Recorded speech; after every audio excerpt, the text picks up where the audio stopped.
नमस्कार बच्चों। आज फिर हम हमारे अतीत का जो पहला पाठ है, हजार वर्षों के दौरान हुए परिवर्तन, उसको लेके इसका जो तीसरा हिस्सा है इस पाठ का वो पढ़ेंगे। हमने पहले दो हिस्सों में देखा कि इतिहास और इतिहासकारों के बारे में हमने पढ़ा, किस तरीके से उन्होंने अपनी जानकारी इकट्ठी करी। कल उस वीडियो में हमने पढ़ा। आज हम इसको जो नए सामाजिक और राजनीतिक समूह हजार वर्षों में इस इतिहास के पीरियड में, इस अवधि में नए नए राजनीतिक और सामाजिक समूह जो बने, उनकी चर्चा हम करेंगे और इस पाठ को पढ़ेंगे। ये भाग थोड़ा सा ज़्यादा है क्योंकि ये अगर आप इनको अच्छे से पढ़ेंगे, पुस्तक के सारे चित्रों को देखेंगे तो आपको समझ होगी। तो मैं पहला जो नए सामाजिक और राजनीतिक समूह बने 700 ईस्वी से लेकर 1750 तक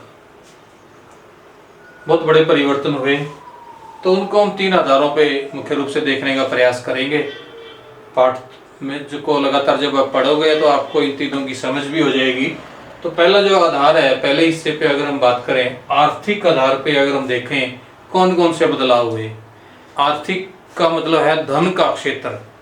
आर्थिक का मतलब जो हमारे काम धंधों के हिसाब से, पैसे के हिसाब से, धन के हिसाब से, जो हमारी आमदनी है खर्च के हिसाब से, आय और व्यय के हिसाब से, राजाओं की जो अर्थव्यवस्था थी, धन की व्यवस्था थी, उसके हिसाब से क्या क्या परिवर्तन हुए। इसमें बड़े महत्वपूर्ण परिवर्तन हुए। आमतौर पे पुराने समय में जो आमदनी का हमारा सबसे बड़ा जो स्रोत था कृषि था। कृषि क्षेत्र में बड़े बदलाव आए।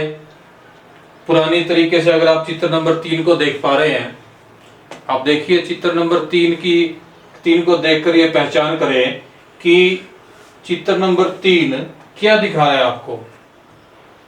चित्र नंबर 3 देखने से हमें पता चल रहा है कि ये पुराने समय में जो खेती किसान करते थे और किस तरीके से खेती में जो पानी था, पानी की सिंचाई किस तरीके से करते थे, पानी कहाँ से आता था और किस तरीके से वो ऊपर के खेतों में पहुंचाते थे। रहट का जो चित्र दिखा रखा है इसमें, पुराने समय में बैलों के सहायता से बहुत समय लगता था, बहुत मुश्किल कार्य था।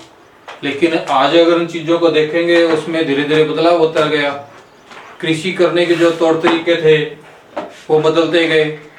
नई नई यंत्रों का खोज, यंत्रों की या खेती करने के तरीके, फसलों की खोज, नए नए तरीके से खेत की भी बढ़ोतरी हुई। जंगलों को काटा गया, जगह जगह पे खेत बनाए गए। तो इसमें कृषि में बहुत बड़ा बदलाव हुआ। फसलें इसमें बताई गई है, नई नई फसलों का प्रयोग होने लगा, नई नई फसलें पैदा होने लगी, उपज ज़्यादा अच्छी होने लगी। तो लोग गांव में कृषि जो करते थे उससे ज़्यादा आमदनी होने लगी, सिंचाई के साधन बदल गए। इसके साथ साथ व्यापार की बात करें, जैसे खेती में बदलाव आया तो व्यापार भी बढ़ने लगा, मंडियाँ बनने लगी और सामान जो है खरीदने के लिए, बेचने के लिए बड़े बड़े व्यापारिक केंद्र बने। लोगों का आना जाना एक स्थान से दूसरे स्थान तक, विपर्यावास जो एक शब्द इसमें आता है, काफ़ी सारे लोग मतलब एक स्थान से दूसरे स्थान तक जाते थे, जिसको घुमंतु भी कहते थे। वो अपने पशुओं के साथ, भेड़ बकरियों के साथ, या पूरे का पूरा एक जगह से उठ के दूसरी जगह जाते थे अपने रोजगार की तलाश में, भोजन की तलाश में, काम की तलाश में। तो ये व्यापार बढ़ने लगा, लोगों का आना जाना, उनकी यात्राएं बढ़ने लगी। तो इस काल में काफ़ी सारे बदलाव होते रहे। व्यापार और उद्योग की बात करें, व्यापार के बारे में जैसे हमने देखा, अब उद्योग और प्रौद्योगिकी जो है, टेक्निक होती है, तकनीक। उद्योग को हम कहते हैं भी कारखाने, फैक्ट्रियाँ, जिसमें खेती का जो रॉ मटेरियल था, कच्चा माल था, उसे को लेके तैयार माल बनाते थे कारखानों में, फैक्ट्रियों में, जिसको हम जैसे कपड़ा बुनना और दूसरे जो हमारे दूसरी चीज़ें हैं, जूते हैं, कपड़े हैं, या जो खाने पीने की चीज़ें हैं, बहुत सारे जो टेक्निक थी, तकनीकें हैं, उनका खोज हुए, फैक्ट्रियां लगी, कारखाने बने और अच्छी अच्छी चीज़ों का मतलब इसमें बदलाव होता रहा। तो इसे में हम पढ़ेंगे।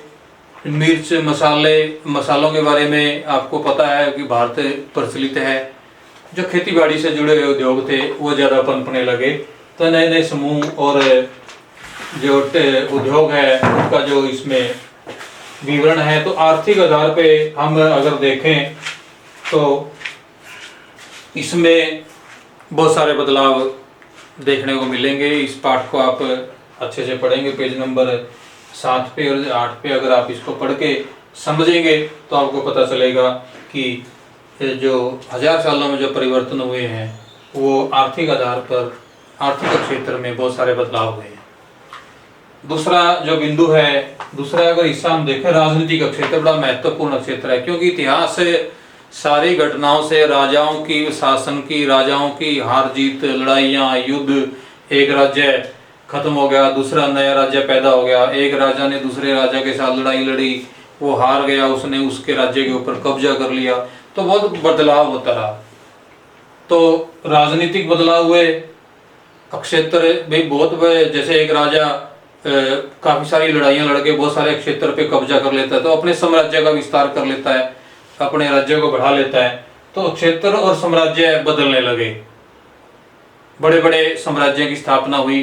अगर हम देखें इससे पहले हमारे राजनीतिक आधार पे अगर हम यहाँ पे देखें तो भारत में उस समय कुछ जो हमारे यहाँ के राज्य थे अलग अलग क्षेत्रों पे आप देखेंगे तो मुख्य रूप से जो पेज नंबर 9 पे जो मानचित्र दिखाया गया है, राजनीतिक मानचित्र, एक बड़ा उदाहरण दिल्ली सल्तनत का दिया गया है। दिल्ली सल्तनत जो दिल्ली राजधानी थी, दिल्ली सल्तनत के तहत भारत के कौन कौन से राज्य थे पूरा मानचित्र दिखाया गया है। तो इसमें लगभग 24 राज्यों के नाम लिखे गए हैं। एक एक राज्य को आप पढ़ेंगे, समझेंगे। इसमें जैसे भारत के अलग अलग हिस्से में चोल, तुगलक और मुगल, ये अलग अलग राज्य थे।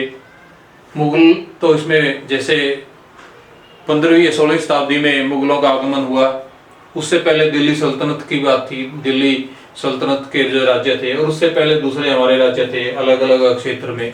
तो इसमें इस पूरी लिस्ट को आप पढ़ें, पढ़ने से आपको पता चल जाएगा।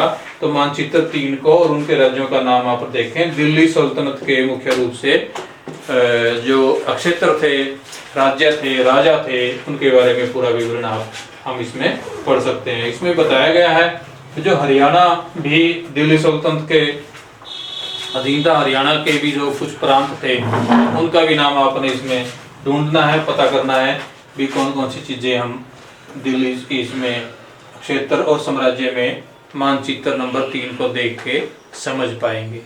तो इसके बारे में राजनीतिक परिवर्तन बहुत होता रहा और इसको अगर हम और ध्यान से देखें, थोड़े से अगले हिस्से में हम इसको और पढ़ेंगे। तीसरा जो है, तीसरा आधार है सांस्कृतिक परिवर्तन। सांस्कृतिक बदलाव हुए।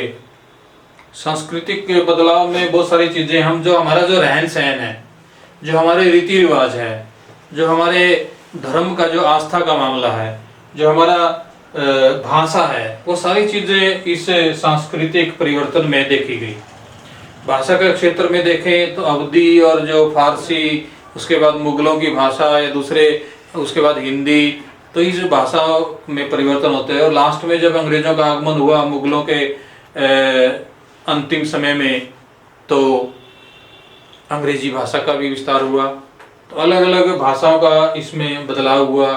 गांव, नए नए गांव की पंचायत, गांव में जातियों के आधार पे समूह बने, जाति पंचायत का निर्माण हुआ, गांव की पंचायतों का निर्माण हुआ।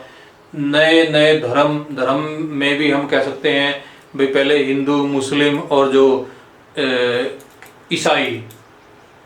तो मुगलों का जो समय था, मुगल काल, वो मुस्लिम धर्म के लिए समय था, उसका पूरा प्रचार प्रसार हुआ। उसके बाद अंग्रेजों का आगमन हुआ तो ईसाई धर्म का प्रचार प्रसार हुआ, और हिंदू धर्म के तो लोग पहले से ही मौजूद थे। तो इसमें धर्म की जो नए गठन हुए, नई विचारधारा हुई, नए नए विचार आए। जो हमारे संत महापुरुष या दूसरे लोग थे, बड़े बड़े उपदेश दिए गए, उनकी कविताएं, कहानियाँ, रीति रिवाज, सांस्कृतिक बदलाव बहुत बड़ा हुआ। तो इसको हम पढ़ पाएंगे। छोटे छोटे राज्यों से बड़े बड़े राज्य बन गए। तो जो भी परिवर्तन हमने दिखा इसमें हम देख पाएंगे। एक अमीर खुसरो का नाम इसमें आता है। अमीर खुसरो मुगलों के जो शासनकाल में एक महान कवि के रूप में इसमें बताया गया है। तो उन्होंने किसके बारे में, क्या राजाओं के बारे में, उस समय के शासन के बारे में जो अपनी बातें लिखी। दूसरी बातें ये थी कि जो भी राजा थे वो अपने राज में, अपने बारे में, अपनी आत्म कथा, अपनी जीवनी, अपनी बारे में प्रशंसा, यात्रा वृत्तांत, वो बहुत सारी चीज़ें वो लिखवा के रखते थे। तो इसमें सांस्कृतिक परिवर्तन बहुत बड़े हुए हैं। अगर आप इसको अच्छी तरह पढ़ेंगे, जो साथ में जो प्रश्न है, जो प्रश्न पूछे गए हैं हर एक पेज पे क्वेश्चन मार्क जो लिखा होता है, अगर आप उसको पढ़ो और फिर इसी जगह पे जो पाठ है जो आप पढ़ोगे, उस पाठ को पढ़ के अगर आप उनका उत्तर दोगे तो आपको अच्छी तरह समझ में आ जाएगा बे उस प्रश्न का मतलब क्या है। अगर एक बार नहीं समझ आए दूसरी बार उस पाठ को आप पढ़ें। तो इसके बाद नए पुराने धर्म के बारे में भी विशेष पाठ इसमें दिया गया है, विशेष हिस्सा दिया गया है। इसके लास्ट में अगर हम देखें, जैसे समय और इतिहास के कालखंडों पर विचार इसमें किया गया है। ये मध्य इतिहास है, मध्यकाल का इतिहास है, जो बीच का इतिहास है। 1000 साल का लगभग जो ये काल है, 700 ईस्वी से लेकर 1750 तक, ये हमारा मध्यकाल है। और आज का जो समय हमारा आधुनिक काल है। और 750 से पहले का जो समय है हमारा जो प्राचीन काल है। और इससे भी और पुराना जो समय है वो पूर्व प्राचीन काल है। तो काल के आधार पे, समय अवधि के आधार पे भी इन पे विचार अगर हम करें तो हम देख पाएंगे कि इन 1000 सालों में लगभग 3 धर्म के आधार पे भी अगर हम कालखंड विचार करें, हिंदू शासन, हिंदू राजाओं का शासन पहले था। उसके बाद जैसे मुगलों का आगमन हुआ तो मुस्लिम जो शासन स्थापित हुआ मुगलों का। और मुगल का लगभग 1707 में अंतिम मुगलों के जो राजा थे, वो शक्तिशाली राजा जिसको औरंगजेब कहा जाता है, उसकी मृत्यु हुई और मुगलों का पतन होना शुरू हुआ। तो धीरे धीरे जैसे मुगलों का पतन हो रहा था तो एक जो ब्रिटिश जो शासन था, अंग्रेजों का जो शासन जो हम देखते हैं, बोलते हैं बार बार, तो अंग्रेजों का शासन मुगलों के अंतिम कार्यकाल में बढ़ रहा था। जैसे मुगल कमजोर हुए तो ब्रिटिश शासन मजबूत हुआ। और इसमें 3 मुख्य रूप से कालखंड इसी तरीके से हम समझ पाएंगे। तो इस 1000 साल के परिवर्तन में जो समय अवधि अगर हम बांट के देखें तो 3 आधार पे हम बांट के देख सकते हैं। भाई हिंदू राजाओं का जो शासनकाल, फिर उसके बाद मुगलों का जो शासन, मुस्लिम राजाओं का, दिल्ली सल्तनत का, उससे पहले भी अगर आप देखें, और तीसरा हम कहेंगे ब्रिटिश शासन जो है, अंग्रेजों का शासन, जो भी वो भी मुगलों के तरह लगभग 250-300 साल हमारे ऊपर राज चला। तो हम इसकी समझ को अच्छे से बढ़ाएंगे। परंपराएं बदलती रही, पुराने रीति रिवाज बदलते रहे, रूढ़ियाँ थी, जो बुरी प्रथाएं थी, परंपराएं थी, वो बदलती रही। तो ये सारे का सारा जो परिवर्तन होता रहा। तो अगर आप इन चीज़ों को समझ लेंगे और फिर आखिर में जो प्रश्न हैं इस पाठ के फिर से याद करें, उनको रिवाइज करें, विचार करें, तो मैं समझता हूँ ये 1000 वर्षों के दौरान हुए परिवर्तनों की जो पड़ताल हमारे अतीत में पहले पाठ में हमने करी है, समझी है, पढ़ी है, उसको आप अच्छे से याद रखेंगे, अपनी इतिहास की समझ को बना के रखेंगे। बार बार आप इस पाठ को पढ़ेंगे। तो अगर इस पाठ को आप बेसिकली अच्छे से पढ़ लेंगे तो इसके जो महत्वपूर्ण जो पाठ है अगले पाठों में, जो तीसरा, चौथा, पांचवा आगे पाठ हम पढ़ेंगे, हर एक एक विषय को लेकर, जैसे आर्थिक है, राजनीतिक है, उनके बारे में, अलग अलग राज्य कार्यकाल के बारे में अगले पाठों में हम विस्तार से पढ़ेंगे।